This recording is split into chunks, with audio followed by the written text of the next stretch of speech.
ఆస్తి కోసం బావమరిది ఘాతుకం. బావ శ్రీహరిని చంపేందుకు బావమరిది హరికృష్ణ స్కెచ్.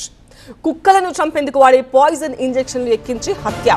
తర్వాత గుండెపోటుగా చిత్రీకరించాడు. నెల్లూరు జిల్లా బుచ్చిరెడ్డిపాలెంలో జరిగింది ఈ ఘటన. జిల్లా వ్యాప్తంగా కలకలం రేపింది. శ్రీహరి మండల ఏవోగా పనిచేస్తున్నాడు. అయితే అతని సొంత బావమరిది హరికృష్ణను నమ్మాడు శ్రీహరి. కోట్ల విలువైన ఆస్తిని అతని పేరు మీద రాశాడు. అప్పుగా కొంత నగదు కూడా ఇచ్చాడు. ఈ క్రమంలోనే కొంతకాలం తర్వాత శ్రీహరికి ఒక మంచి ఇల్లు కట్టుకుంటే బాగుంటుంది అన్న ఆలోచన వచ్చింది. దీంతో ఇచ్చిన ఆస్తిని నగదును తిరిగి ఇవ్వమని బావమరిది హరికృష్ణను కోరాడు బావ.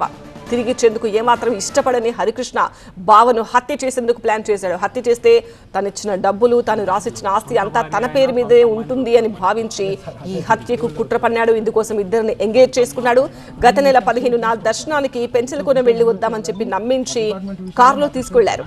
తిరిగి వచ్చే క్రమంలో పథకం ప్రకారం ఆపారు. అప్పటికే మాటు వేసిన రవీంద్ర, యానాది కారులో ఉన్న శ్రీహరిని కదలకుండా పట్టుకున్నారు. హరికృష్ణ బలవంతంగా కుక్కలను చంపేందుకు వాడే పాయిజన్ ఇంజెక్షన్ ఎక్కించాడు. దీంతో శ్రీహరి గుండె ఆగింది. క్షణం కూడా ఆలస్యం చేయకుండా హార్ట్ అటాక్ తో చనిపోయినట్టు స్క్రీన్ ప్లే రాశాడు. సొంతూరుకు తీసుకొచ్చాడు. తోటి ఉద్యోగి చనిపోయాడని తెలిసిన సహోద్యోగులు శ్రీహరి ఒంటిపై గాయాలుండడంతో అనుమానాలు వ్యక్తం చేశారు. కానీ బంధువులు పట్టించుకోకుండా అంత్యక్రియలు నిర్వహించారు.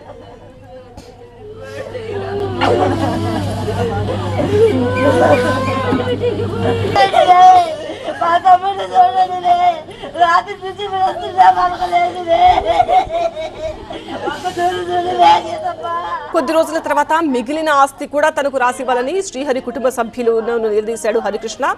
దీంతో కేసు దర్యాప్తు చేపట్టిన పోలీసులు హత్య కేసుగా తేల్చారు. హత్యకు సహకరించిన ఇద్దరిని అరెస్ట్ చేసిన పోలీసులు పరారీలో ఉన్న హరికృష్ణ కోసం గాలిస్తున్నారు.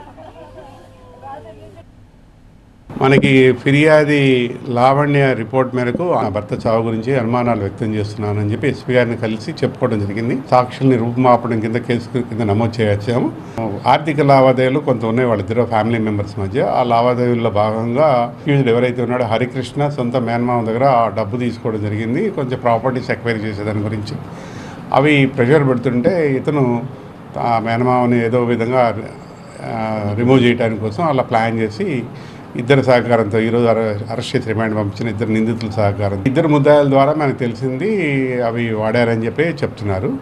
అవి మనం కెమికల్ అనాలిసిస్కి పంపిస్తే కానీ దర్యాప్తులో వాటి ప్రభావం వల్ల కాదా అనేది తెలుస్తుంది.